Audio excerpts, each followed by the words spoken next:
Hello everyone, welcome to the Richard Lewis Show. Yeah, it's been a while. It has been a while. I've been absolutely reamed out and exhausted. I've been doing, obviously, E-League on TV. We had our Season 2 finals. Then we had the Americas qualifiers for the major. Bunch of other stuff going on in between. Planning the major, obviously, because we're running that as well. So I've just been absolutely busted. It's unreal. I'm pretty fucking burnt out. I'm not going to lie. But Sam just got back. He's been out... in Sweden, it was, right? Yeah, DreamHack went there. How was that then? Shit. To be honest, dog shit.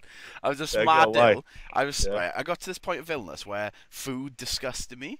So I remember I bought a sandwich. Whoa, I know, right? So that's how you know it's a big deal. And I had net for like a day and a half, right? And I was looking at the sandwich, and I was like, I don't even want to smell it, but it's just going to make me sick. And I thought I'd reach a point. I was like, have I finally reached a point of self-hatred enough where I've become anorexic? Have I finally hit the plateau? But I thought my body was like, this is game over, but you just need to stop this right now. Couple of weeks, but... What was it in the sandwich? Nothing. It was just like a chicken sandwich. It was good food. I just couldn't eat anything. So then I couldn't sleep because I was so hungry because I had bad hunger pains, right? So at like 6 a.m. or something, I go for a walk in the woods because I'm in Sweden, so I'm just in the woods, right? I walk into the woods, right? I'm hiking all these fucking rocks and shit, but it's not like a regular woods. It's just the woods, but... Did you tell anyone before you went? I just left, but I just snuck my way out the Airbnb, closed the door quite. You've had a fucking breakdown. Yeah, mate, fully chimped, right? I tell you what, I wasn't going to tell this part of the story, but I'll tell it. It's so much I care about this show, right? So I go into the forest. I start walking around. I was looking at shit. I was like, this is nice. I start to feel better. I was like, some nice nature. Saw this squirrel, right? And he's on a branch, right? And this just fucked my entire life up, but this was just like my existence, right? So I see this squirrel, he's on a branch, right? And I was like, wow, look at that squirrel, look how amazing it is. Like, everything. And I could see him, he's just foraging, right? I was like, oh, that's just like a symbolism for humankind. All he's doing is surviving. That's all we're all doing. This is how much, right? Just wait. I was like, that's all we all want to do. All we all want to do is survive. We're just looking for food. Like, no one really knows what they're doing. And then as I'm thinking this deep fucking out of mind thought, the branch snaps, right? And the squirrel jumps, and he lands on another tree like 8 feet away, and he's just like, oh, hugging a tree. Like, you see, he thought it was game over. And then he just leaves. And I just go like, I stare for a bit, and I say, fuck that fucking cocky squirrel butt. I was like, I started getting angry at the squirrel butt. I was like, that squirrel's a fucking piece of shit, but look how cool he thinks he is because he made that jump. He didn't even fucking appreciate it, he just walked away. So I just got angry for no reason, but I'm just sitting there, and then for some reason, I'm sitting on this rock, just on the dirt, but wet as fuck, just sitting in mud, and I just start crying, but I just start crying at the squirrel. This is after like 48 hours of being awake, right? I'm so ill, my stomach's burning. So I just start crying at the squirrel. And then I just realised, why the fuck am I crying at a squirrel, right? So then I went back to the house. I don't know, something just de-chimped me, but the squirrel just fixed everything. I opened up this the only food they left in an Airbnb was a massive jar of salted peanuts, right? Reasonable. So I just go in, but I just start shoveling peanuts down my throat. Just, need sustenance, but need the fats. Just smother myself in peanuts, right? Lovely, have a nice pint of water, go to bed, lovely sleep, wake up in the morning, fresh as fuck, have a Subway, go to Twitch party, get wrecked. That's it. That's what I did all dream. That's the only thing I did. You know how one of our recurring catchphrases on the show is "You're mentally ill." All right. I believe it happened. It did happen, didn't it? All of that happened. I had something similar actually. Not a million miles away from it. Like I went down to So I was seeing this this lady friend down in Wales, and I went to meet her, and like we'd had a few dates and that, and I was traveling from Port Talbot down to Lampeter it was, and everything was good, but like I don't know if you know this, Sam, but like I'm going bald, right? I know it's a shock, yeah, but I hide it pretty well. But back then it was the old 2p piece, you know. All right, like just at the back of the head. Very small balding, yeah, right. So it was just because I'd had all my other hair long, right? How to describe it? Like, you know when you're like flying out over a plane, you're looking at just like a nice bit of forest, and then there's just some horrible black reamed out patch. You're like, what the fuck happened there? Yeah, like just like I don't know, it got burnt down, or Saruman's been breeding orcs, or you don't know what you don't know what it is, right? Yeah. So it was like that on the back of my head because it was just all hair, and then just this little patch where the hair was just wispy, like under your ball bag or something. But the rest of my hair was just hair. So anyway, I fucking bicked my head. Right. I thought, fuck it. Yeah, all in, right? Yeah. Like, bollocks to it. So I bicked my head and went down to see her again. And I turn up, and she takes one look at me, looking like a plugged chicken, Yeah. And she says, just, nah. And I'm like, well, no, this legit happened. Brexit, she Brexited out of my heart, mate. Right? I was like, what do you mean, nah? And she goes, nah, look at the fucking state of you. Legit, dog. This honestly fucking happened. Rinsed. This honestly fucking happened. Like, I got rinsed and travelled down all that fucking way. Thought, here we go. Right? Lovely bit of pickle. Yeah, lovely bit of sex. Nah. Right? So got wrecked. Cool. And I was like, well, I've come down to see you, like. I've come down to see you specifically. Like, where am I going to stay? Not my problem. But she was just like, have a look at your life. She was so, mate. It just blew. Yeah, it blew her mind that I might want to shave my head. Like, it just blew her fucking mind, So, so I'm like, this is fucking bad, Like, I've got nowhere to stay, and I used to, right, like if I ever got arseholed and couldn't make it back to my room, there was this one like posh little hall where all the rich students used to stay in, and it had a communal toilet, right? And and what you could do is you could get in there without anyone seeing you, and you could lie on the floor and just put your feet against the door, so it was just like it was locked, so people couldn't open it. And I've had many a fine night on that toilet floor down the years.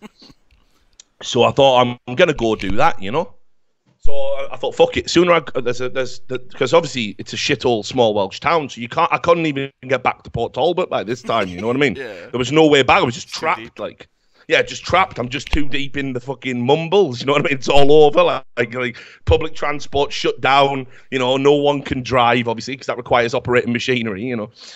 So fuck it, right? So I just thought, sooner I go to bed, I'll get up about 5 a.m. I'll catch the 6 a.m. bus home, and we'll just never speak about Baldgate ever again, So I'm lying on this toilet floor, right? And I'm thinking, I can't go out like this.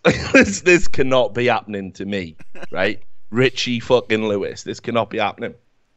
So I just got up and I found a bar that was still open, and I was down there. And there was some crusty, student, with the stinky dreads and the fucking, and the yellow teeth and all. Sort of guy, like. Yeah. You know what I mean? Because obviously capitalism wants us to bathe, so we reject it. The building blocks of anarchy, right?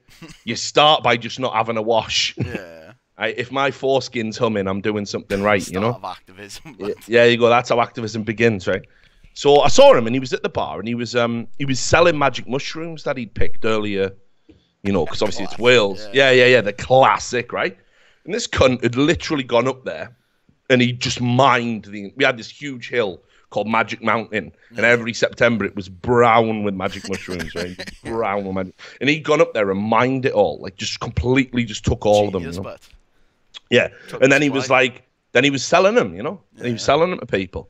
So I just went up to him and I was like, look, mate, I'm having a real rough time. How much for them mushrooms? And I'm expecting, $5. For that. He was mad. He was selling them for like 25 quid a gram or something. It was unreal. Like, I'm like, are you out of your fucking mind? And he went, no, that's the price, mate. I'm like, tell you what, I'm going to do you a deal. I will not break your stick thin arms if you just give me 100 mushrooms. There's a tenner. That's reasonable. Come on, give them now.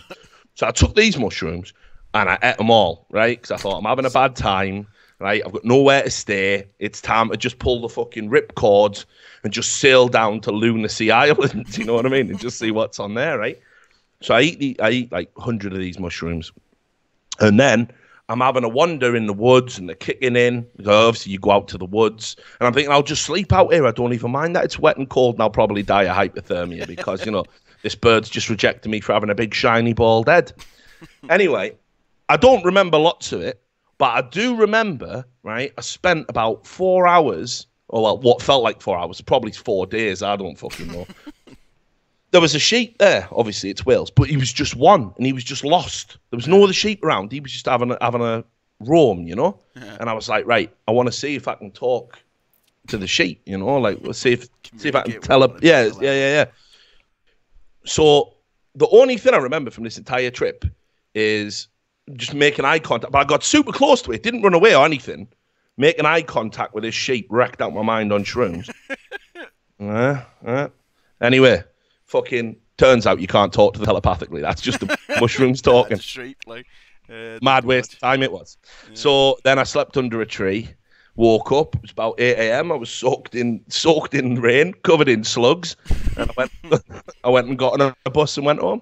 So when I'm having a breakdown, I do the same thing, mate. Yeah. I head for the hills and I take my cues from Mother Nature. You know, it's the best way to do it, man. Yeah, anyway. So I think we got a show to talk about. We can't just talk about us being absolute losers. Although it probably makes for entertainment. But yeah, moral of the story, don't surprise your new girlfriend by completely shaving your head and looking like someone from Romper Stomper. Turns out you might not like it.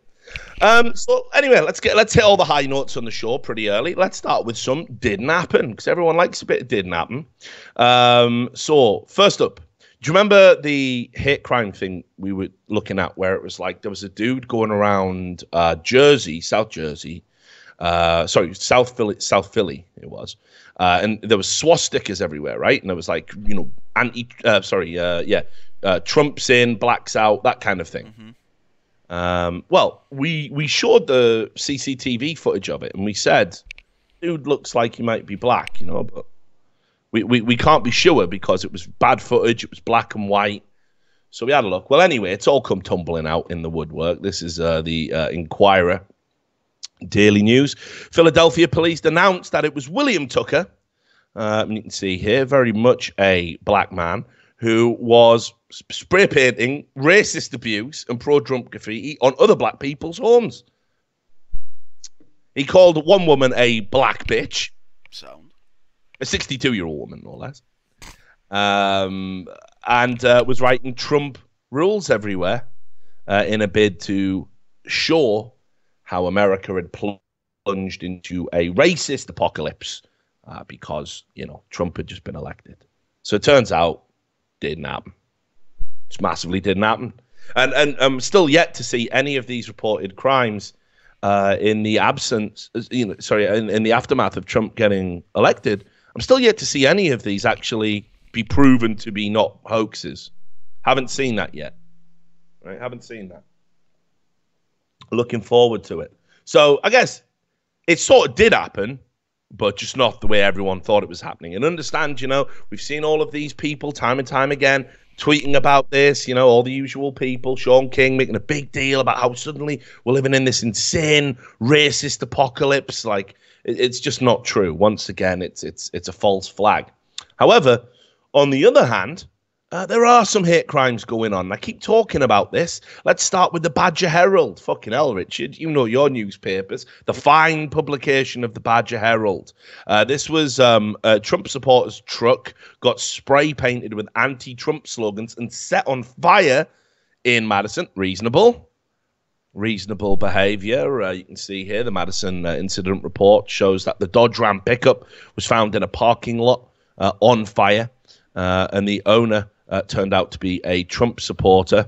The victim said he didn't know who would want to damage his car, and he said that he didn't even partake in any heated political debates at a recent holiday party. So somebody must have either A, known privately he was a Trump supporter and then targeted his truck specifically, or maybe they overheard him, or perhaps even there was some slogans or something on the truck, and they just decided to burn out a young adult, or a young man, just burn out his means of getting to and from his job, because that seems like a kind of reasonable thing to do, doesn't it? Because, you know, you may have supported the democratically elected leader of the free world. Seems like the kind of reasonable thing to happen, right? So that went on. Now, I'm about to fucking show you something. We've got a term in Wales where if someone's a little bit special, you know what we call them, don't you, Sam? We call them a beaut. Yeah, What a bit of a beaut. beaut. He's a fucking bit of a beaut. Prepare to have a look at this beaut. And I mean, he's a fucking beaut.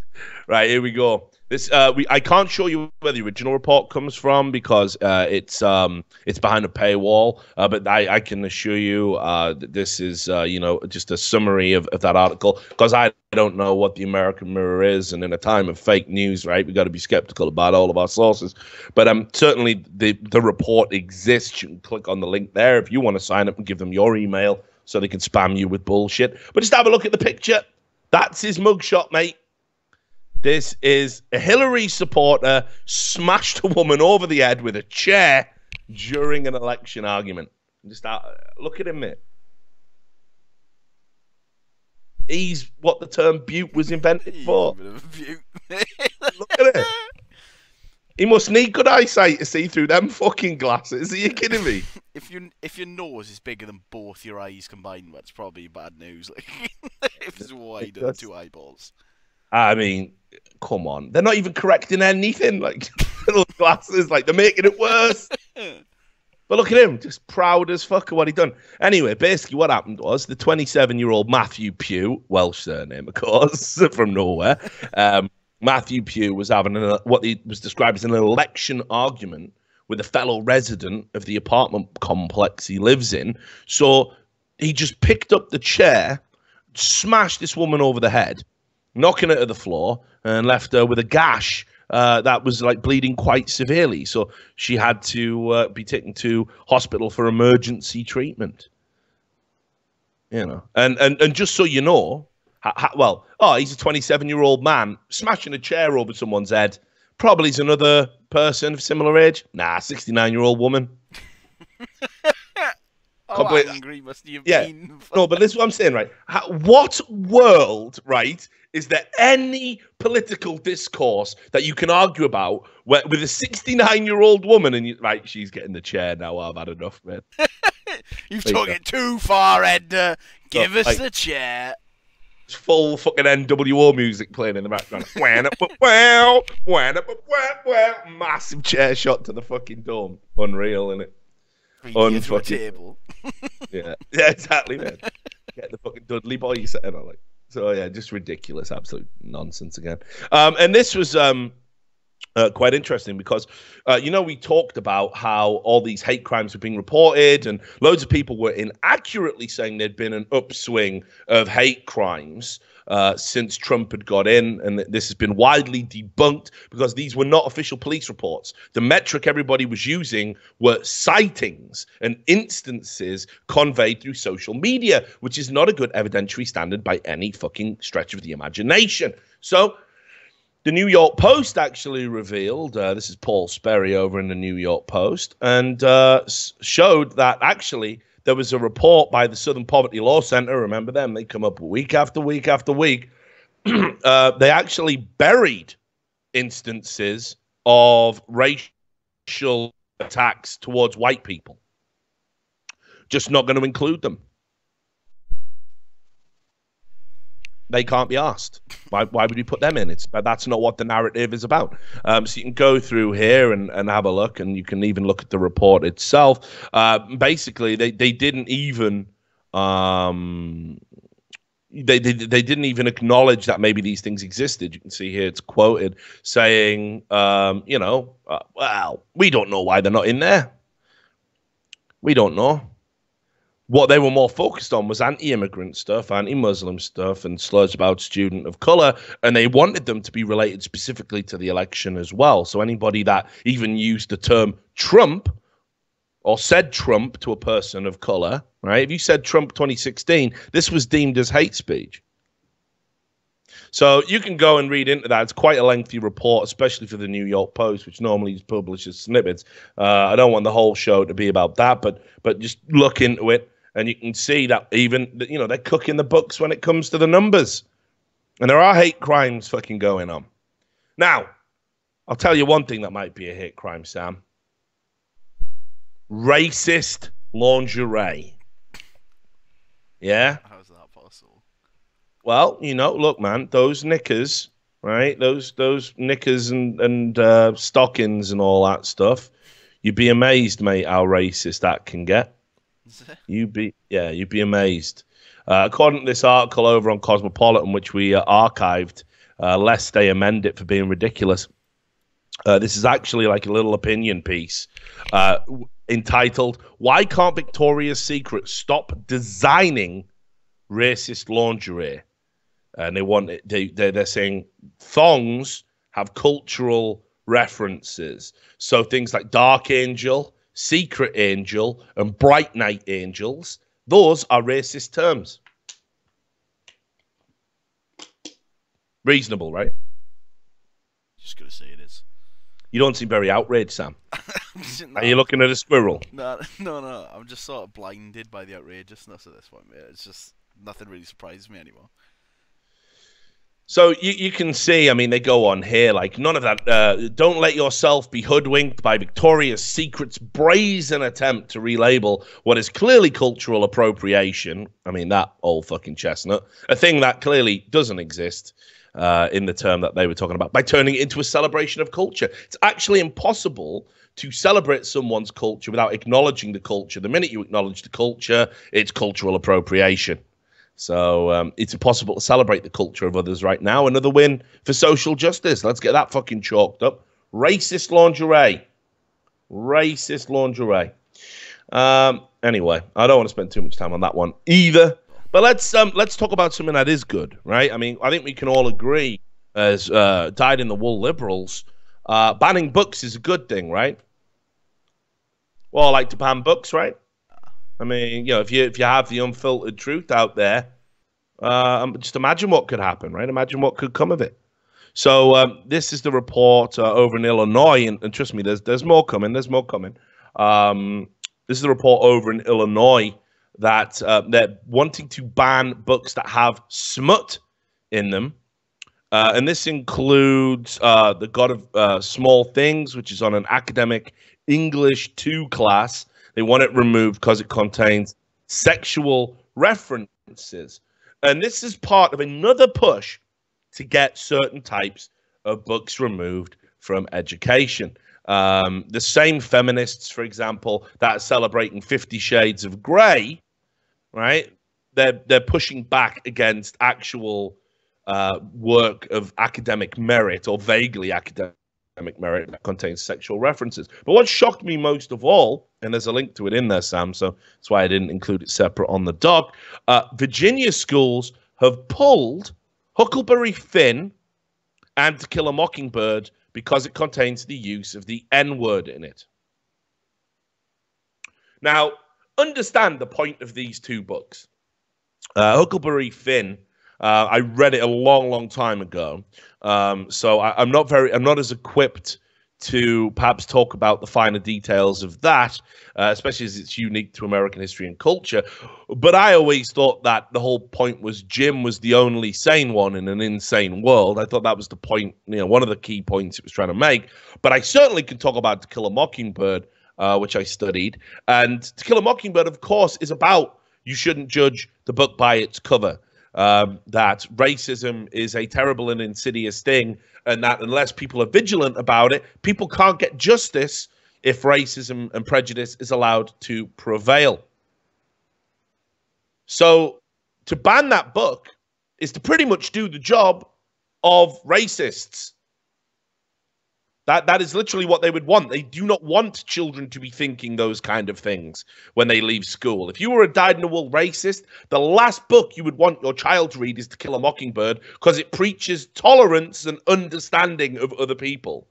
But no, Virginia schools have decided to pull it because the N-word is triggering and offensive. That's where we're at. That is where we are at. That's the education system. It's definitely not research slavery either, because there was a lot of bad words used back then. Yeah, I think we should. Do you know what? The more and more I think about it, I think it's just time to have a big 1984 style revision of history. Let's just get rid of all that troublesome slavery stuff that happened. Let's just get rid of the American Civil War. Let's just start history in, I don't know, what do you reckon, about 2000? Yeah, it's pretty much all up from there, isn't it? Nah, we can't do that. Bush was in charge. Yeah, you're Iraq. Yeah, we had that 9/11 stuff as well, and you know, war on terror. I guess we just have to start history when Obama got in. But Syria and Israel and Palestine. Yeah, but what I'm thinking is, if we just ignore, you know, foreign events, right, and America's foreign policy, and we just talk about, yeah, black man's president, yep, no, there's no historical context that makes that any more significant. We're all equal, right? So, you know, it's not like a huge achievement. And you know, the whole premise of his campaign, "Yes, we can," was to show that yes, black people can ascend to the highest, you know, offices in America. That we are defeating and chipping away at racism. I think we should just get rid of all of that and just pretend it never happened, because, you know, it might be offensive to some people. I think that's the best way to treat all history. Actually, you know, I think that's the only way to go. Every so yeah, so years, just wipe the slate clean and we'll start again. I'm totally into it, you know. But I can't believe that we're at a stage now where liberals are advocating for banning books, which, you know, when Orwell wrote about this, he was talking, you know, about communist regimes. When he was talking about thought crime and wrongthink and all of that stuff, he was talking about oppressive, dictatorial communist regimes. That's who he was targeting when he wrote that masterpiece. Now, unfortunately, it's people are like just taking up the mantle to censor under the guise of pushing back against the system. They don't understand how completely insane their stance actually is. Just as an aside, very good article, if people want to check it out, talking about the age of outrage by Ian Hislop. Ian Hislop, for those that don't know, he was the guy who was the editor of Private Eye, a long-standing satirical magazine in the UK. He wrote an article about it over at New Statesman. Yeah, you should definitely give that a read. The fact that it's appearing on New Statesman as well, you know, very liberal outlet, and Hislop's gone into the lion's den and has basically said that the age of outrage and all the people who get offended and triggered and all this nonsense are fucking idiots. And Orwell was completely on point with what he was talking about. He just got the target. He got the source wrong. He knew what was going to happen. He just didn't think it would be progressives that would be doing it, or so-called, you know, progressives. Anyway, we can lighten the mood a little bit, right? Let's have a look at these fucking idiots. Have you ever heard of an ecosexual, Sam? An ecosexual? Yeah. No. I'm trying to think if that's like economy sexual or like, you know, what's the word I'm looking for? Like environmental sexual. No, this blew up again on social media recently, even though it's actually about a month old, and people started discussing it. This is literally people who believe that if you have sex with the planet, you'll hold on. Hold on. If you have sex with the planet, you will heal it. Let me just read you a bit here. When asked to describe it, one person said, there are people who roll around in the dirt having an orgasm covered in potting soil. There are people who fuck trees or masturbate under a waterfall. And apparently this is going to heal Mother Nature. If you look at the picture in the Vice right up. Waterfall. Yeah, mate, I don't know about you, you know.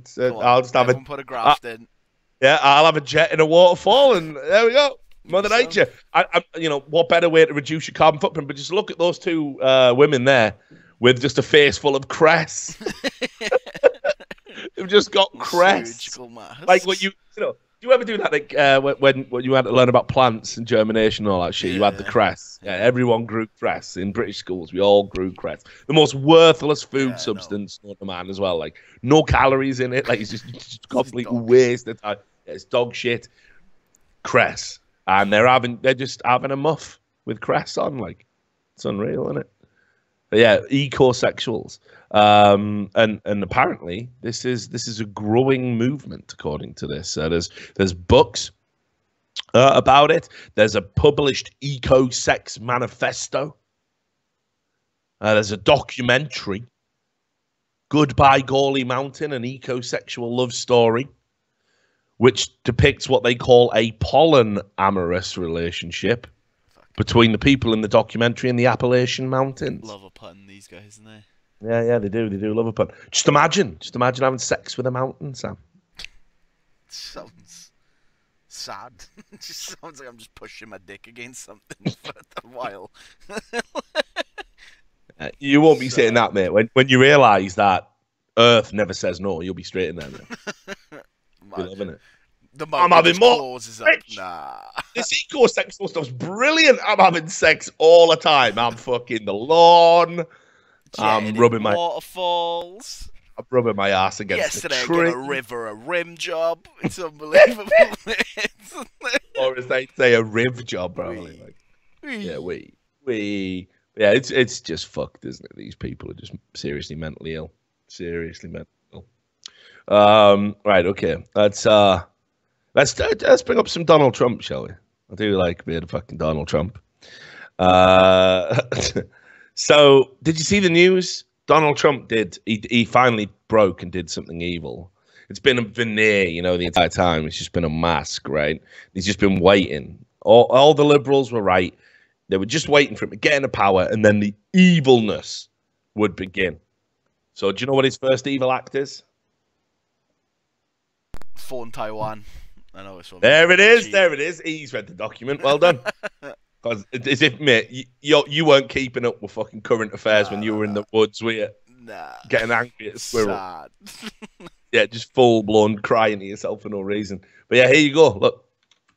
It actually happened, mate. Trump went full evil because he took a phone call from Taiwan, who wanted to congratulate him on being elected and everything else. No, and this you could pick any report out.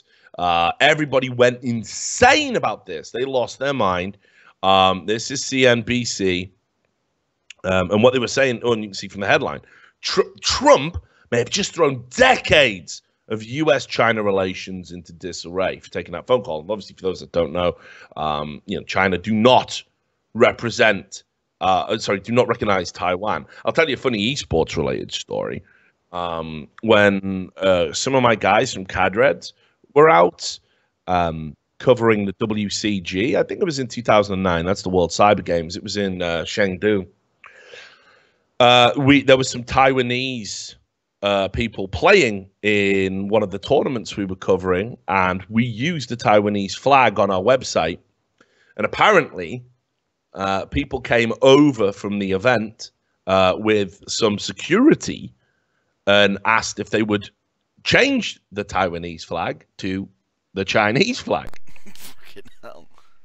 They're a little bit fucking sensitive about it. So, anyway, by taking a phone call from President Tsai Ing-wen of Taiwan, and except they were like, "Oh, it's a faux pas. It's lunacy. It's idiocy. This is why Trump's going to get us into trouble. He doesn't even understand international, protocol. And now China are going to be mega fucking angry about it. And of course, Donald Trump being Donald Trump. I mean, people still think Donald Trump uses his own Twitter, by the way.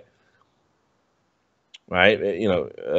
People still think it's him. Obviously, it's a team of people. He's not realistically on there. He's got a team of people who, same as any politician, that handle his social media. So the tweet was, on the 2nd of December, the president of Taiwan called me, in capitals, today to wish me congratulations on winning the presidency. Thank you. And so all the press blew up, saying this is ridiculous. This is a dispute that goes back to 1949 and when the Chinese Civil War ended and the nationalists fled to Taiwan, and communists seized power and blah, blah, blah. And they believe in one China, and that includes Taiwan. And they consider Taiwan to be like a rebel state and all of this shit, right? And the premise was that now it's impossible for America to have any positive relations with China because of one fucking phone call. Now, conveniently overlooked a few facts have the mainstream media because, why wouldn't you? Why wouldn't you conveniently overlook history to continue this narrative of portraying Trump as some sort of insane, inept demon who faked and forged his way into the White House? Of course, it was reported in 2015, the end of 2015, that the United States government, which I'm pretty sure it was the other guy, right? It wasn't Trump, it was Obama, right? And he's the president. Yeah. I've heard of him. I have heard of him. I heard he's an important dude. Turns out the U.S. government sold 1.83 billion of weapons to Taiwan, despite China saying, definitely rather you wouldn't do that. Why the fuck are you arming our mortal enemies? But nobody thought to bring this up in the mainstream media. Nobody thought to say, oh, hang on a minute, though. It is just a phone call. And China have accepted far, far worse. Let's all just be... So there you go, right? And arms sales to Taiwan are guided by something in the U.S. Department of State Bureau. They've got their own rules about it. They even have their own guidelines specifically for selling weapons to Taiwan. It's a fucking legal government document. And it's been there, not just under Obama's regime. I'm not criticizing Obama for selling weapons to Taiwan. I mean, shit, everyone sells weapons to everyone else in international politics. I'm talking about this has been in place for like 6 administrations. Bush did it, everyone's done it, right? This is how it works. So China just have to suck that the fuck up. Because what are you going to do? We're all going to have a war over it? Nah, I don't think so. But apparently we're going to have a war over a motherfucking phone call. I know. It's not even like they were discussing anything. It's just like, well done. Cheers, bud. Sound. Like, that was the extent. If I were to paraphrase, that's what happened. Cheers, bud. Sound. Now the Trump team obviously have actually put it out there, and you can take this with a pinch of salt if you want. I'm inclined to believe it.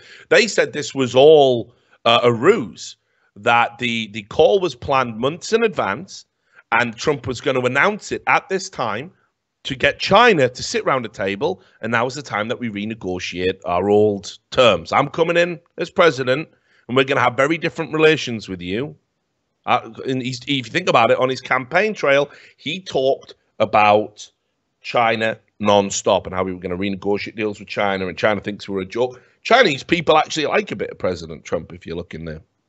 Papers and stuff. So I think there's grounds there, but obviously you can't endorse this lunacy. The Taiwanese leader is democratically elected. Whatever you want to say about the fucking history of it all, and now it's a breakaway state, right? I mean, the leader is just literally making a fucking phone call to say, hey, yo, congrats, homie. Don't you forget about me. When those sweet arms deals are going around. So again, absurd media bias, the narrative completely fucking skewed, and we're not even talking ancient history. This is what depresses me. This is exactly a year ago that this happened, and I'm supposed to believe that these astute political correspondents can't remember the last 12 months. Well, I guess not actually, because we do like to start history from whenever is convenient. So absolutely ridiculous. Let's have a look. What else have we got here? I think there was some other stuff. Just while we're on Trump. Oh, I thought this was pretty interesting, right? You know how, right, the left and these progressives, they devour themselves constantly because there's so many rules, there's so many regulations. It's impossible to stay in line with them all. It's impossible to remember them all. Can I say this about that group? Which group's on top in the oppression Olympics? All right, yeah, gays are below Muslims. It's really hard. They've created this incredible nonsensical set of rules they have to live by every day, and you must live by all of them. If you ever break away from one of them, then you're in trouble. So this is the story over at AL.com, which is an online publication that gets all of the news about Alabama. Obviously, I live in the South. So a man from Alabama called all of the people in Gatlinburg, which is where they had those recent fires that were quite serious, and it got no coverage in the mainstream media because, fuck it, right? There's other things to talk about. Donald Trump went out and had dinner with his family. Let's have a week of coverage around about that. He went out for dinner with his family, and he didn't tell the mainstream media. He's scum. He's a Nazi. He's a white supremacist because he went. All right, okay, cool. Maybe we could actually, get back to reporting on current affairs. and when a group of people in a not particularly wealthy area have all their homes and shit burnt to the ground, is that not worth reporting anymore? Nah, we got this Donald Trump stuff going on over here. So there was a guy over in Alabama, and he described all the residents of Gatlinburg as mouth-breathing, toothless, Trump-sucking pond scum on social media, which reasonable, right? Isn't it? I mean, it's unbelievable. So he did this. Oh, look at how he looks, mate. I know. He's Look at him, though. Yeah, I am having it. Yeah, and then you can even see he ended the post with chuckles and smiles like the smarmy liberal elitist I am. I know. Yeah, I know. Fucking do what? I'm trying to tell if he's got a weak chin or just a lot of chins. I don't know. Don't it? It looks like his chin's been pushed in. I don't think he's got a chin. Mate, he went he went to a real tough prison. Like most prisons, you just get your shit pushed in. This guy got his chin pushed in. Like that guy, it's like that fucking guy in Training Day. You ever get your chin pushed in? Fuck no. I'll just take the regular. I'll just have it in the back. Shit, please. Right. So anyway, he got absolutely fucking wrecked, as of course you'd expect, and he lost his job over it. Right, he lost his job over saying these things, and he worked for the company Express Oil Change. They did an investigation, and they said, we are absolutely disgusted at what was posted and want to emphasize that a person of this character does not represent who we are as a company. Our thoughts and prayers with those who have been affected by the fires throughout the East Tennessee region, along with communities that were affected throughout the Southeast due to the recent drought. And we want to offer our sincerest apologies that remarks like this were made. We were astonished at the lack of care Mr. Coleman expressed throughout his comments. So away he goes. Now, listen, here's the thing. I did miss some of the best stuff out, actually. Hang on, I'll read you the full insult. Good luck, you mouth-breathing, toothless, diabetic, cousin humping, Mountain Dew chugging, moon pie munching, Pall Mall smoking, Trump sucking pond scum. That's what he said. Now, here's the thing. I believe you've got a right to say shit like that. Obviously, I believe that. I don't think you should necessarily lose your job over saying something like that. And it's pretty fucking insensitive, but I mean, it's so... think you're a mess, but you can also... Yeah, exactly. Everyone else has the right to say you got your chin pushed in fucking Alcatraz or something. You know what I mean? Right? So I don't even mind that he said that. It's ridiculous. It's so over the top that it's hard to take it seriously as an insult, you know? Because that would literally describe what one guy, maybe, if you were lucky. You know, it as a stereotype, it's too ridiculous. So I think it's okay that you say shit like that. It makes you an arsehole, but it's okay to be an arsehole. Yeah, everyone else can say your no chin makes you look like a nonce, but you get to say that. That's the deal. I don't endorse these statements. You can say whatever you want. Mate, what's good for the goose has to be good for the gander. If you can say that, you can say whatever you want. Yeah, and I agree. And this is what happens, unfortunately, because he was in that group of smarmy liberals, elitists. He was. I mean, he can be sarcastic as he wants, but he is in that group, and that's the point. But the thing is, once you can't say these things. These are awful.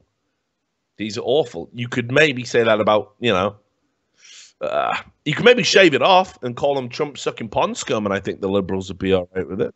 But the point is, you created an outrage, an outrage incident, and there you go. They will go after you. They will come for your job. And they became outraged. Yeah, exactly. So it's just unreal. I think it just goes to show like this outrage culture. It cuts both ways. People who endorse it, if you ever partake in a mob that goes after someone else, goes after their job, goes after their livelihood, trust me, what goes around will fucking come around. Like it'll be you next. I mean, it always is, invariably. The amount of people that I've seen, from groups over in the left, like the anti-Gamergate people, they're like just they've been starved of good material now because like the people who endorse Gamergate and like Kotaku in Action and all that, they've all moved on to bigger and better things. They're like talking about censorship in the media now. They won. I mean, they brought in so many changes to how the games media operates. It's like, yeah, okay, well, maybe we can achieve something bigger and greater, and we've moved on. The anti-GGers, in the absence of being able to attack them, they're just left like a bunch of fucking feral fucking rats just turning on each other like, yeah, yeah, yeah. And that's it. And that's how it always goes, man. These people are fucking insane. So they gotta have their targets. So but yeah, I legitimately feel sorry for him, even though he's a fucking prick. So this also happened. Have you ever heard of the knockout game? Yes, yeah, I have. Right, so you just knock random people out in the street. Yeah, great game. Yeah, I mean, it's to call it a game is a little bit it's downplaying what it is. Some people call it the knockout game. I call it physical assault. Old fashioned like that. Yeah. So there was a guy who just got absolutely smashed in the face because of the knockout game. And well, Richard, this is a bit off the beaten path. Why are you talking about it? This is a musician. He was just stood there playing his music, and then some guy just literally just ran up and smashed him in the eye. Right, and then when he fell down, they just stomped on him. They just started kicking him. He's got a broken nose, severe damage to his eye. You can see, was bleeding profusely. Was left on the streets. Nobody wanted to get involved, because obviously, if he's homeless, what if he's mental? People just walk on by. We've lost that empathy and humanity. And he says, there was no reason to attack him. He didn't do anything, and he believes he was a victim of the knockout game. Now, the reason I bring this up is I don't know if you all remember. When people first started reporting about the knockout game, and it was, I agree, it was sensationalist, like a lot of things that we have, right? Like, oh, kids are going wild over the latest craze, the knockout game. You know the reports, right? You know what they do. Pokemon Go is turning our kids into Satanists. Just whatever it is, whatever's popular, because the news has to get those clicks, they go out and they talk about it. But here's the thing. There was a huge backlash about reporting on the knockout game because people said the knockout game, reporting about it, was racist. Really? How? Was it just because it was happening to white people or something? What happened was, right, so it started with Fox News, obviously, like a lot of things, right? So Fox News had said that it was an example, the knockout game began in predominantly African-American neighborhoods, and that the overwhelming number of victims had been white or Jewish, right? And there had been very few, if any, black victims. And this is when it started being reported in the media in about 2013. So immediately, regardless of its existence, regardless of whether it's a phenomenon or not, that the other media just pushed back and said, "Oh, the reporting of this is ridiculous." So several political analysts came out and said this was an urban myth and it didn't exist, and it was another moral panic. So I find it interesting that this will come up again. Because what will happen is now all the right wingers are going to push and be like, "Yep, knockout game. Told you it was all real. These are hate crimes." And that's a viewpoint I guess I agree with to an extent. If this is how you know if it's a hate crime or not, if at any point the perpetrators look over to the individual and go, "We'll get him because he's white," then it's a hate crime. Because obviously, if you substitute Mexican or black or gay or female, whatever it is, whatever minority group you want to substitute. Then obviously you would say, well, yeah, that's inarguably a hate crime. So all of the right-wing people will be banging on about this. And it looks like such an innocuous incident. But because he's used the phrase knockout game, I guarantee you this story will go viral and people will be talking about it.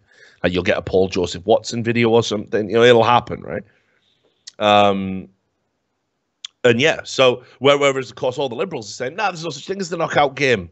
It's just a way to bloody use the right-wing controlled media to demonize black people or something. It's ridiculous. You can't even talk about social phenomenon now. Because, look, we all know about gang initiations and that kind of thing, right? go up and just shoot somebody, get in, right? I mean, these are things that happen in predominant gangland areas, you know. And again, it gets pushed down. People don't like to fucking talk about it. Like that sometimes crime can be that fucking senseless, and it's accepted and prescribed in a particular subculture. But no, if you talk about these things, racist. You must be racist. But you watch. I'll have a little wager with you. In the next week, I'm gonna say I think there'll be at least one other report of the knockout game making a resurgence. Right. I'll bet. So I know 2 takeaway styrofoam trays. Cause that's all I own. Okay, good. YouTube channel. If I'm right, you give me a grand. YouTube channel's doing well. Yeah. Everyone keep getting unsubbed. So yeah, everyone keeps getting unsubbed. We're gonna get shut down like Bearing and Edgy Sphinx. Shut it down. Matter of time. You know, another thing that I said on the show, I was talking about, you know, how if you work for one of these leftist publications, what you have to do is just milk Donald Trump. It's like a game of bingo, you know, things you have to say.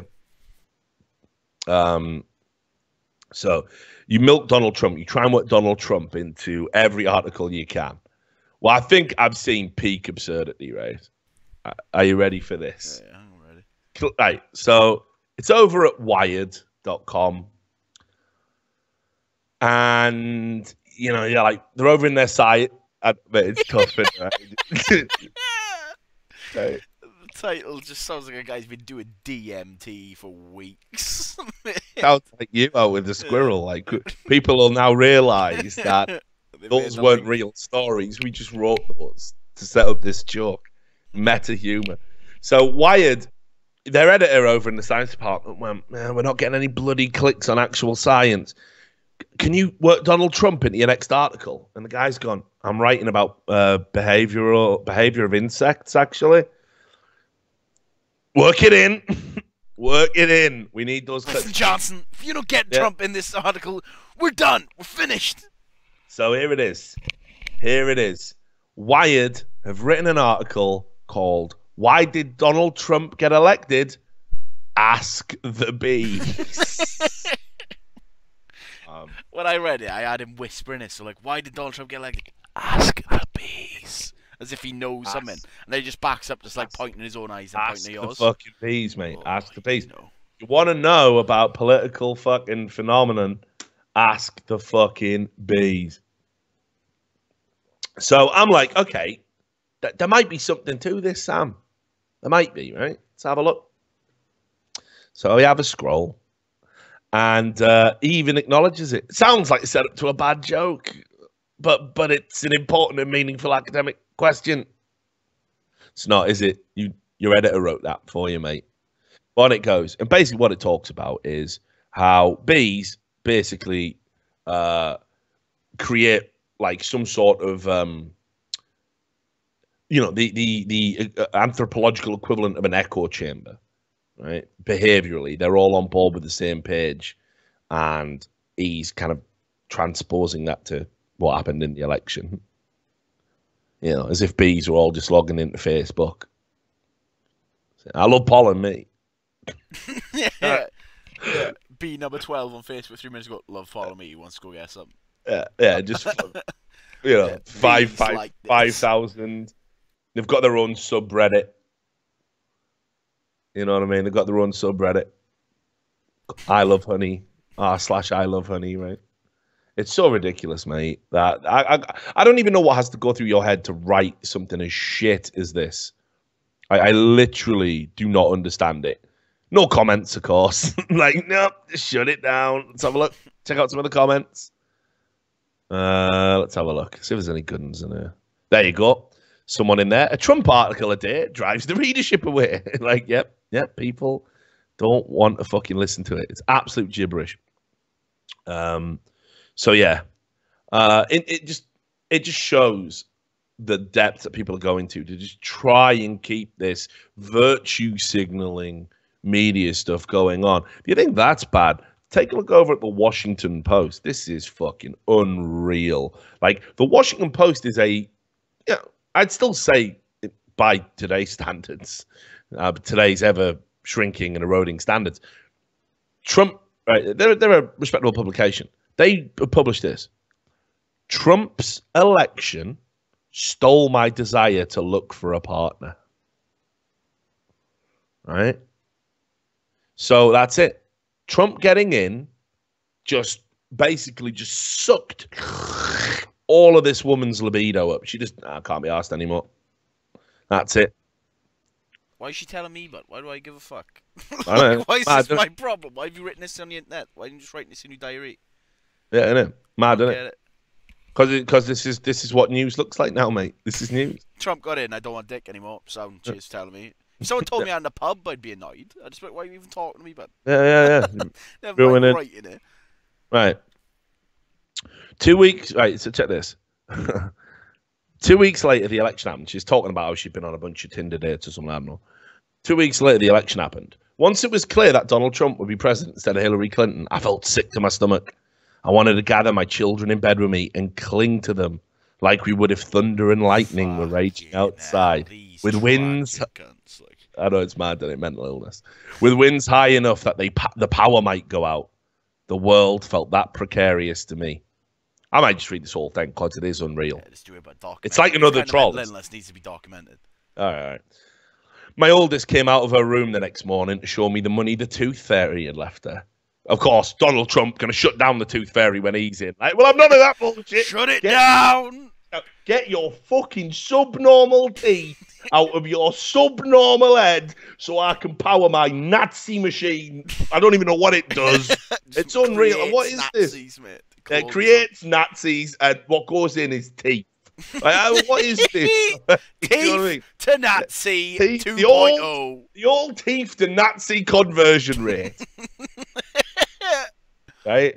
My oldest came out of her room the next morning to show me the money the tooth fairy had left her. She'd unexpectedly had to have a tooth pulled and so bravely went through it that I said, just think, you'll always remember the day you got a tooth pulled with the day we elected our first female president. Maybe save your political analysis for grown-ups and not... Can you imagine that, right? You're a child. You're coming back from the fucking dentist. I know. I bet these kids hate their mother, but innit? They fucking hate. Get me out! I want to live with Dad. I'm gonna tell you this. I'm gonna tell you this, Stephanie Land. I'm gonna tell you this. Your kids can't wait till you're old enough to so they can put you in a fucking home. They can't wait for that. They live for that day, right? My teeth hurt, mummy. Take me to the dentist. All right. Yep. Sorry about that. We're gonna have to pull them right out of your little fucking head. Oh God, no, please. It's all right. First, we stick a needle in your gum. This is a shit day. Don't worry though. We're gonna elect our first female president. Mum, I don't care. Oh, I don't fucking care. Get me ice cream. Unreal, innit? It's unfucking real. Like it's like all those woke fucking 8-year-olds, you know. You fucking these people. How lonely must they be? But they have to fill their child's head with shit.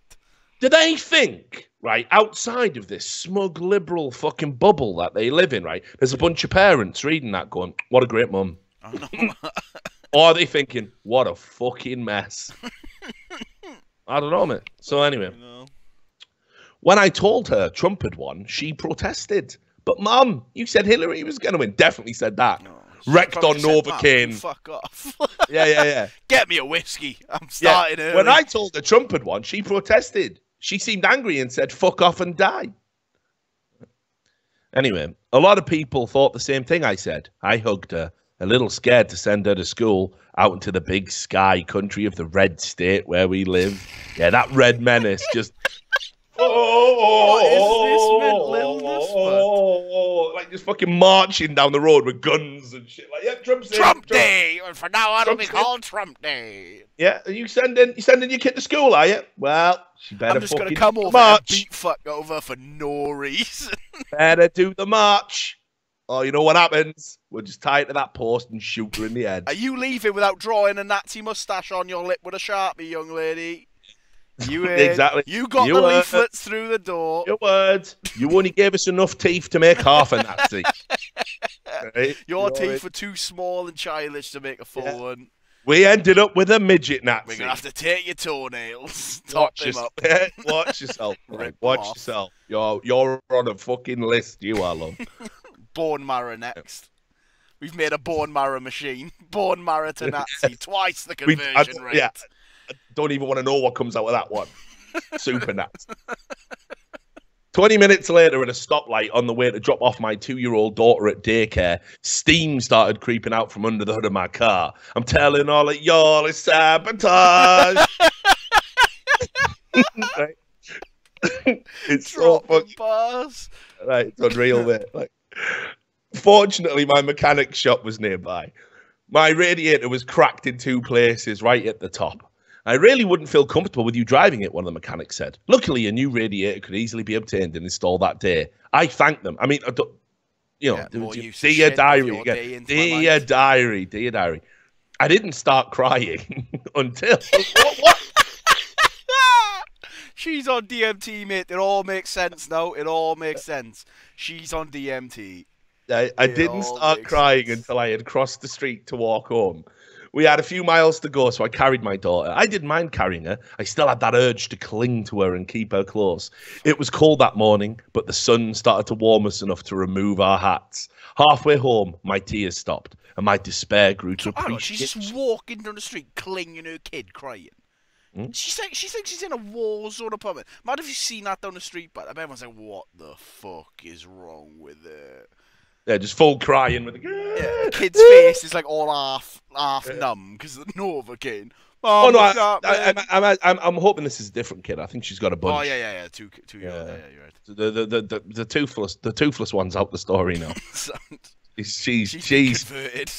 She's been sent to the Trump death camps. Anyway, my despair grew appreciation. I have the means to fix our car. I, on my own, can support my family. Yeah, America's a pretty good country, isn't it, right? I not only have the strength to keep it together. Look at this, though. I not only have the strength to keep it together mentally and emotionally. Darling, I don't want to break this to you. Normal people don't cry about fucking election results or because they've been shown like a modicum of civility by a mechanic. Yeah, I wouldn't feel comfortable with you driving that car. I think it's going to get completely wrecked. You are going to pay me $1,000 or no?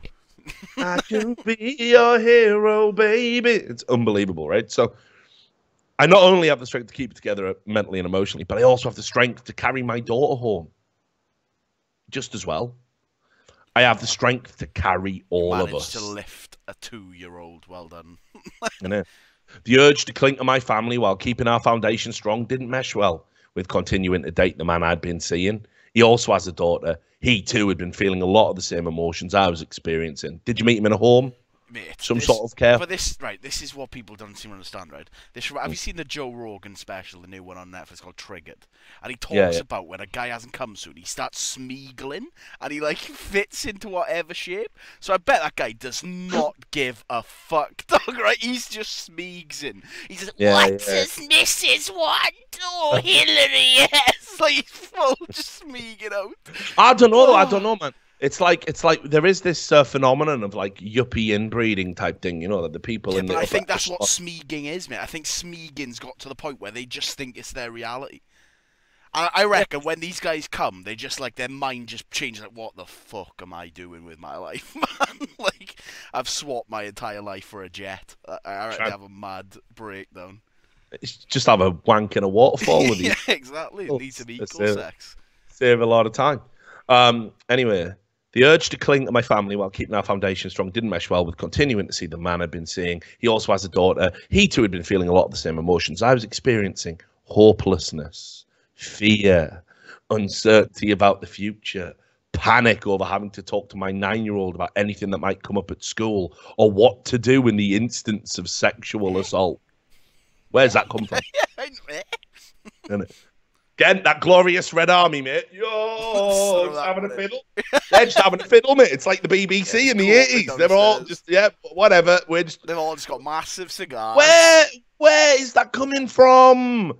Where is that coming from? How fucked in the head do you have to be? Like, it's bonkers, isn't it?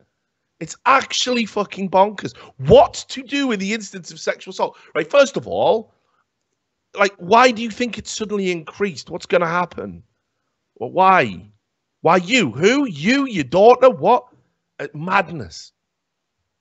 I couldn't reach out to him anymore. He was too new, too unfamiliar. So completely identical, she was saying, like, you know, shared all the same views and values and all that, but yeah, just he's too new and he's a fucking... My focus had to be on my community of friends and my family. I need to fiercely love the people close to me instead of learning to love someone new. To reach out to others could weaken the bonds that hold my family together. I can't, I told him. I just can't. I've lost the desire to attempt the courtship phase. The future is uncertain. I am not the optimistic person I was on the morning of November 8th, wearing a T-shirt with "nasty woman" written inside a red heart. What even is that? Is that some sort of like propaganda shit from Hillary's side? Yeah, they tried to adopt the phrase because Trump called her a nasty woman, so they appropriated it. I mean, she is a pretty big fan of war. Like, I'd attribute that to nastiness. Oh, I think that's a kind description of him. Nasty, yeah. I think that's pretty kind. It makes me want to cry thinking of that, of seeing my oldest in the shirt I bought her in Washington D.C. that says "Future President." There is no room. This is the best. This is the killer last line, mate. You know how they always set you up with the last line that's meant to stay with you and resonate with you. This stays with me and resonates with me because it is mental illness condensed into 140 characters. You could fit this on a tweet. Like, there is no room for dating in this place of grief. Dating means hope. I've lost that hope in seeing the words President-elect Trump. Mad, isn't it? Absolute fucking madness. So, mentally ill. Glad we got to read Steph's journal. Maybe don't publish it next time. No, but I don't get it either. Why are parents politicizing their children when they're like too young? Why are you putting T-shirts on them? Just let them have a life. Let them grow up. You know, it is insane. It is fucking insane. Mind you, while we're on that note, let's have a look what's going on over at the Huffington Post. Right, always a descent into madness. It's like a fucking H.P. Lovecraft story going to the Huffington Post, right? This is an article by Alan Singer, a social studies educator at university. And you can see he says that we should have an anti-Trump agenda taught in our schools. Reasonable? I mean, that's what I like. I like state-approved, agenda-driven teaching. I like that. I thought that works. Let's do more of that. Let's actually tell children that, yeah, you've got this democratic right to vote, and actually that's one of the things that makes our country amazing. But you can only vote for one of them, because if you don't... Don't make the wrong choice now, racist.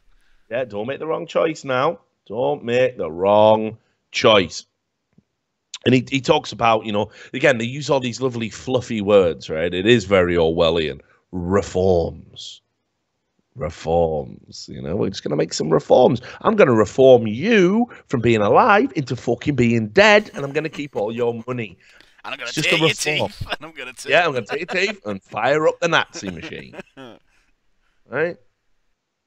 But anyway, so he, over the course of this drivel, just basically advocates for putting in place an educational system that teaches stuff against Donald Trump and all of that, anyone who shares those views, which again they just label as the alt-right, complete nonsense. But also he says as well, and let's not demonize teachers. Let's not demonize those teachers. You know, and it's like, well, why on earth not? Because you're out there advocating for this nonsense, which would be absolutely abhorrent to, I'd probably say, I'm going to go, I'll even give you the benefit. I'll say 70% of adults in America would find the idea of ideologically skewed teaching to be probably not what schools should be doing more of. Just a suggestion. But that's all right, because, you know, democracy isn't even democracy, Sam. I don't know if you knew that. But when you engage in a vote and the outcome isn't what the left want, then it's not democracy. It ceases to be democracy. I saw this. This was on Newsnight, and the archive I've got here is a little just write-up of it. But basically, the BBC has this show on BBC Two called Newsnight, a summary of all of the events, and they had some, you know, pundits on there, and they were talking about Brexit and Trump winning. And you'll see this from a lot of people. People are combining it and talking about it. There's a very interesting economist that talks about how this is happening globally, and certainly it's true, and that it has more to do with economics than race or any of that other stuff. A guy called Mark Blythe, you should look him up. But anyway, they had these people on the show, and they were talking about it, and they labeled the Brexit result and the Trump election the end of democracy. They said it was the end of democracy. And these people were, award-winning academics. So you had a guy on there called Tim Snyder, who's a professor at Yale. Well, we all know what's been going on over there. And you can say, and he said, people who were born later don't have a sense of what it would mean to not have a democracy, because it's actually quite a modern concept in its current form. And then he said, the Trump victory is a bit like Brexit. You can't imagine what it's going to be like to lose what you have. And if you can't see that, then you're more likely to be put at risk. So even though it was, I've yet to see any evidence of anything untoward having happened in either of these elections, other than the result just not being what the prescribed wisdom of the media said it was going to be. Everyone thought Hillary would win. Didn't happen. Everyone thought we'd remain. Didn't happen. I even thought we were going to remain. Didn't happen. People have had enough. They've had enough with all the baggage that comes with listening to the city-dwelling elitists that know what's good for the plebs and the proles. People don't want that anymore. We've had enough. So here's what you've got, right? You exist in this weird fucking twilight where they said, it's because old people vote. That's what happened. I mean, you remember that in the aftermath of Brexit, right? They were like, it's those old people. So they were all just a bunch of daft old racists. Then when people were showing growth in the millennial bracket for Trump, they're just not educated and lack life experience. So you can't win. You're either a racist and have a non-compatible set of views, or if you vote democratically and you're young and you want Trump in or you want Brexit, then it's because you're stupid. You don't have an education or life experience at that point. So they will attack you with any way they can. But this just shows the utter contempt for that that the left actually holds for the plebs, for people like you and me. They don't understand that sometimes democratic elections voting can have outcomes that you yourself don't like, when actually that is the essential part, that is the essential component of understanding democracy, that not everybody gets their way all of the time. That's what a democracy is there to represent, that the majority will always rule, that whatever the most people want is the way we will do things, because that's the only fair and arbitrary way to do it. But no, this is the end of democracy. People are losing faith in democracy. Well, yeah, because you keep banging on about our democracy's dead. I'm not surprised that your lot fucking have lost faith in it. You're telling me it's over. You're telling me a democratic election is actually the death of democracy. I mean, this is insane.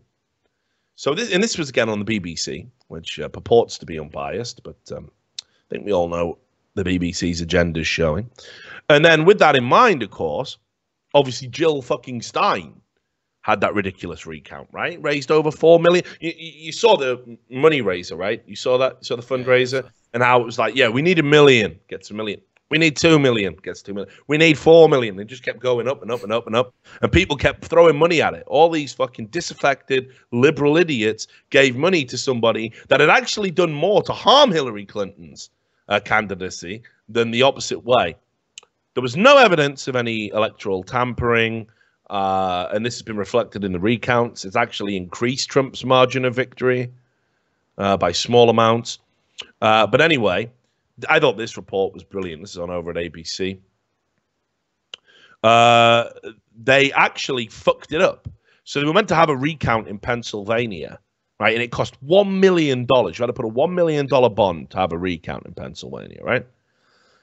Jill Stein and her campaign didn't post it. Just didn't post it. So all of that money that they raised for it to have this, to challenge the election results in Pennsylvania, the court proceeding to get it done and to get it legally enacted, the documents were never filed, and therefore the court case was just cancelled. So Jill Stein came out and released a statement saying, and this is unreal, right? She didn't post the $1 million bond, didn't file the necessary documentation. What does she say? Does she hold her hands up and say, yeah, it was all a scam? I'm a fucking idiot. You know, what would you say at this point? No, but she releases a statement that says this is yet another sign that Pennsylvania's antiquated election law is stacked against voters. By demanding a $1 million bond from voters yesterday, the court made clear it has no interest in giving a fair hearing to these voters' legitimate concerns over the accuracy, security, and fairness of an election tainted by suspicion. Just want to remind everybody, do you remember when Donald Trump said he thought the Democrats might rig the election? Mm-hmm. Do you remember that? Yeah. And do you remember how and everyone said he was mentally ill and he was sowing dissent and hate, and that this shows why he's not fit to be a fucking president.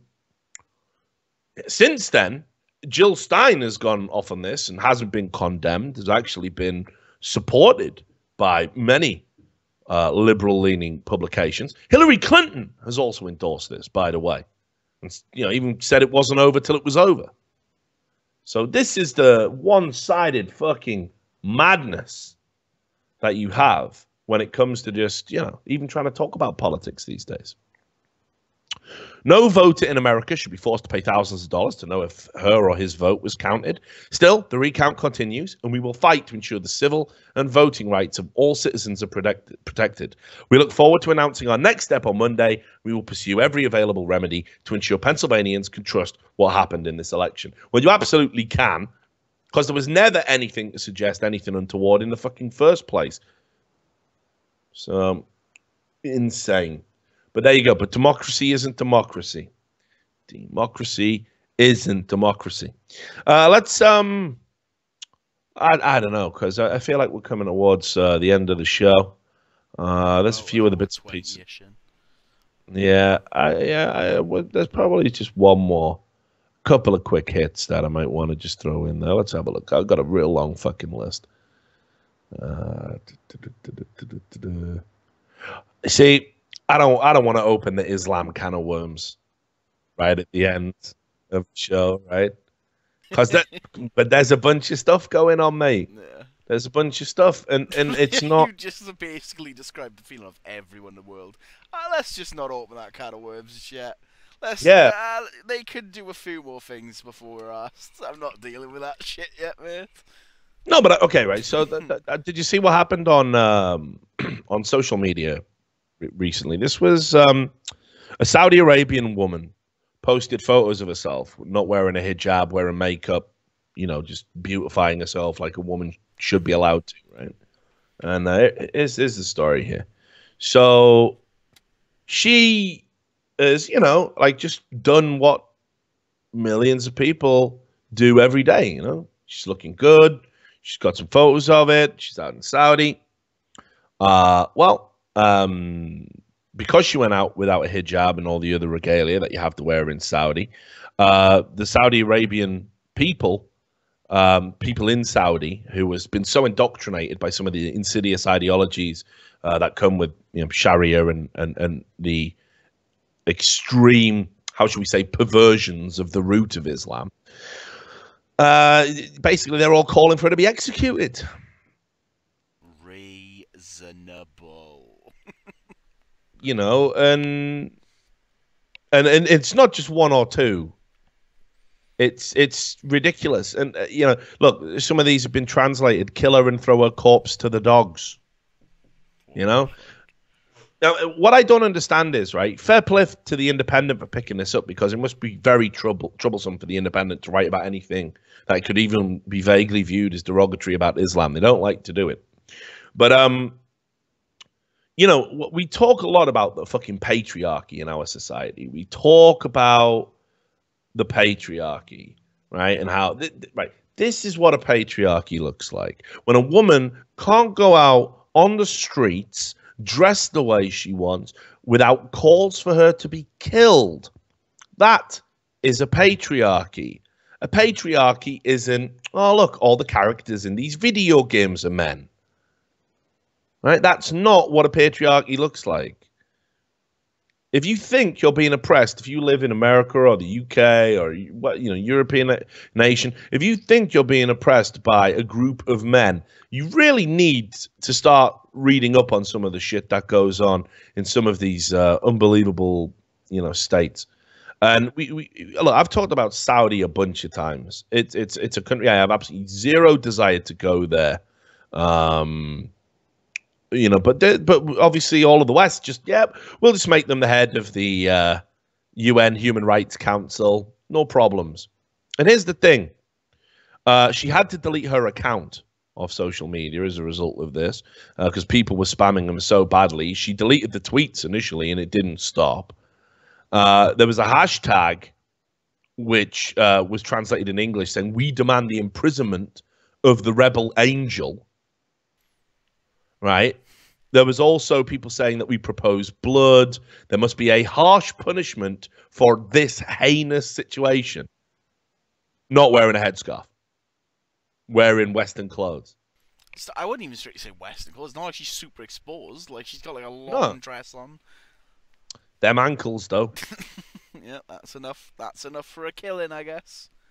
And I hope that we're gonna, I hope the West are gonna do the right thing because there's a very, we know honor killings are high in countries like this. We know women have a very, sometimes an awful existence. Look, if you want to buy into the ideology and you're happy to abide by its rules, I'm all right with that. You make a choice, you buy the ticket, you take the ride. What I don't want is women being. I mean, this is active oppression of women, right? And this is what that looks like. And what's going to happen now? Is she going to need to flee the country? Is she going to need amnesty?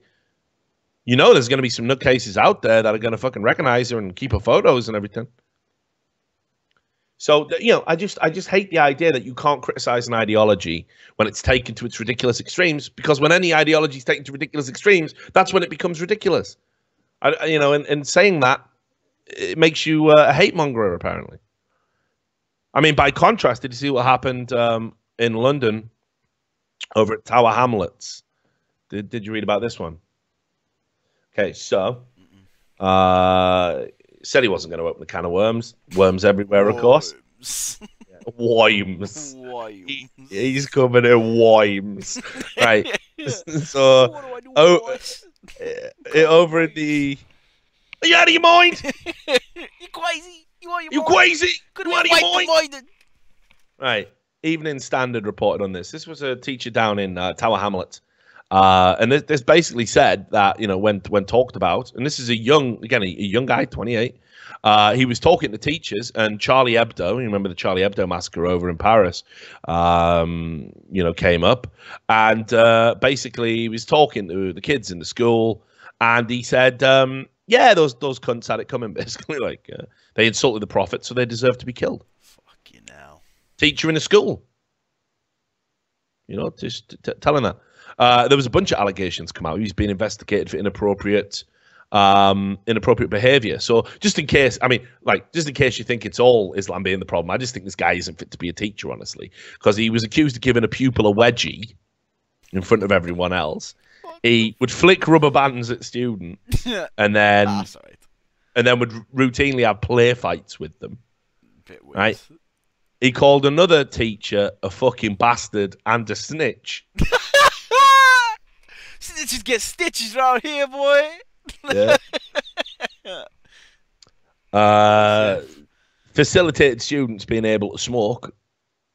So that's okay, but Charlie Hebdo crossed the line. And used to routinely just swear and be a bit laddish in front of all the kids. So, but yeah, he is telling a class of impressionable, young children that it's okay to kill people for exercising their right to free speech in a country that advocates for free speech. Problematic, right? I think so. Apparently not. I'm mentally ill. And there was some other stuff. Again, I want to wrap it up.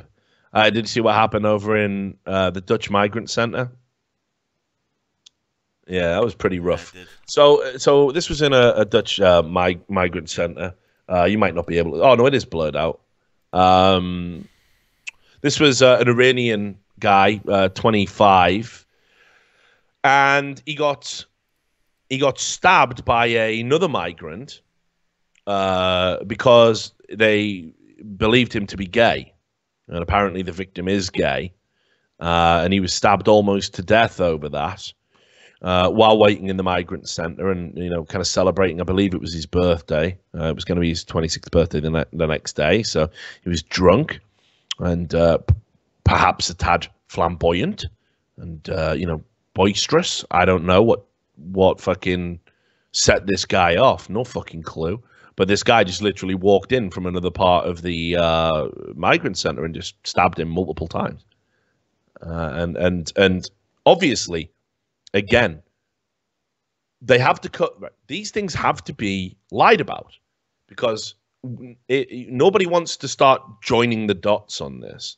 That there's certain ideologies out there where gay people are not safe, and it's disgraceful and it's disgusting that that's the case. But gay rights has made such leaps and strides that the left just aren't interested in protecting them anymore. They're just not. Gay rights isn't a big deal anymore. The LGBT community, fuck yourselves. You're done. We're on to the next thing now.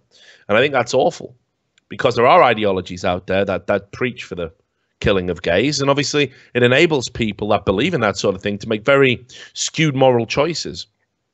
Now, police reported this as saying it was drugs related.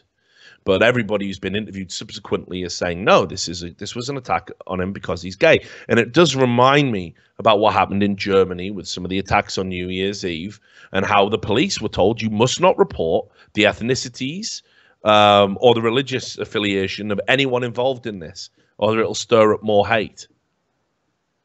I worry about this because, look, the only way of tackling any prejudices or any subcultural phenomenons, you got to know what you're dealing with.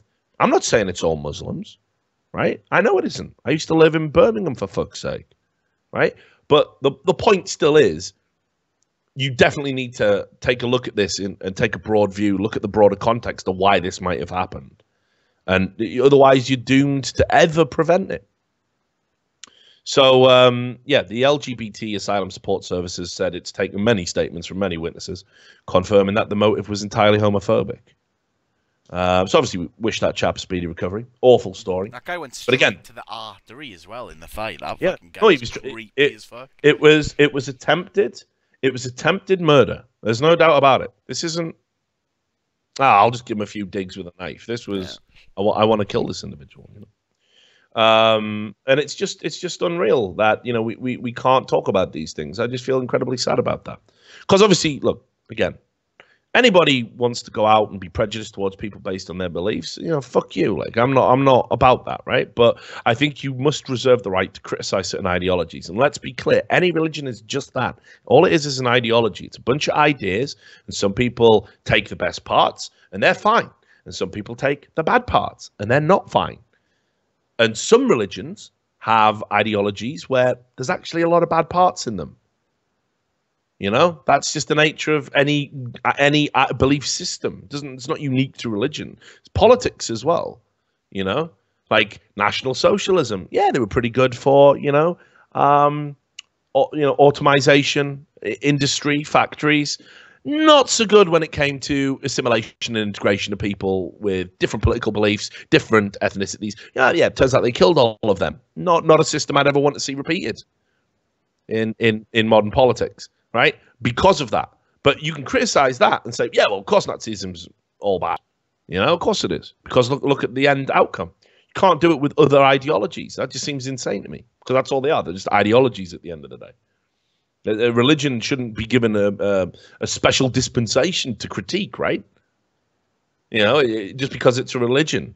Yeah, you got your religious freedoms. You can practice them. I got my freedom of speech. I can say this religion has got some incredibly stupid parts to it. But apparently I can't, actually. That makes me a racist pig. So just to wrap it up, speaking of things, you see PewDiePie? Seen what he said? Okay, so we all know there's some fuckery going on YouTube. Me and Sam are going to record a video about that, just talking about it at length, about how, look, if you've subbed to this channel, My channel, you know that, yeah, you've been unsubbed a bunch of times already, probably. You'll know this is happening to H3H3. You'll know this is happening to Keemstar. You'll know this is happening to a lot of the skeptic community, people like Harmful Opinions, you know, people, well, we won't even get into the bearing nonsense. But there's definitely something going on. Well, PewDiePie himself came out and said he'd been unsubscribed from H3H3, and he'd followed them the entire time. And he couldn't work out why that was, because he was still subscribed to channels he had been subscribed to for ages ago who weren't even releasing content anymore. But he got unsubscribed from H3H3. Why did that happen? Well, let me tell you, there's some fuckery going on at YouTube.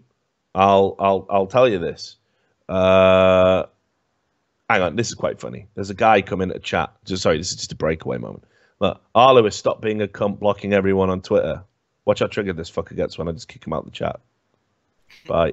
Peace. Remember, guys, there's a fundamental difference between a hand over a mouth and fingers in my ears. You're a moron. I don't want to listen to you. Bye, moron. Right, anyway, back to this. So PewDiePie came out and said, like, why am I being unsubscribed?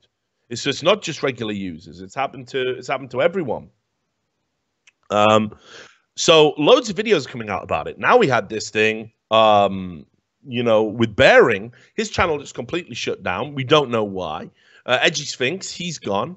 We've seen some very dubious DMCAs leveled at Sargon lately.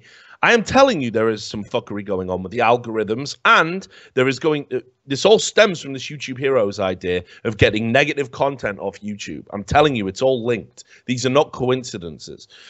So PewDiePie has said, out of protest, right? Out of protest, PewDiePie is going to wait until his channel hits 50 million, which is the most any channel's ever been at on YouTube by a fucking country mile.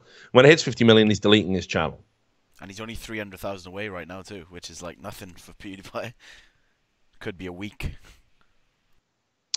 So he reported it, and he said he didn't understand what was going on with his channel, and he said he thinks YouTube are giving preferential treatment to certain channels based on, again, this political ideology bullshit. That, you know, it can't just be a meritocracy. It can't just be about your content. There's got to be some political stuff attached to it. So yeah, we've got to give a leg up to every person of color and everything else because, you know, apparently the white YouTube community is keeping people down. Now he made some very throwaway comments about this. Very throwaway. They were clearly a joke. But it is a phenomenon that's going on over on YouTube. They are playing favorites. There is a political bent there. We know this. We know this from the demonetization of certain channels. We know this from how certain topics are now deemed not consumer friendly. We know this from certain channels getting took down. We know how any, you know, Lacey Green, who still can't grasp the concept of fair fucking use, is just allowed to bully smaller YouTubers, and YouTube turn a blind fucking eye to it when she is an absolute fucking scumbag. We know there's an ideological skew on YouTube. So PewDiePie, he's finally found out like what it is to be in the fucking, because I've watched PewDiePie for a long time. I didn't really used to like his older content, but since he started maturing and getting in there, I actually think he does some pretty righteous shit now. And he has now found out what it's like to deal with this fucking liberal media machine. So he made one throwaway comment in his video, and he said, maybe my channel's getting killed because I'm white. I don't even know if I can say that. That's what he said.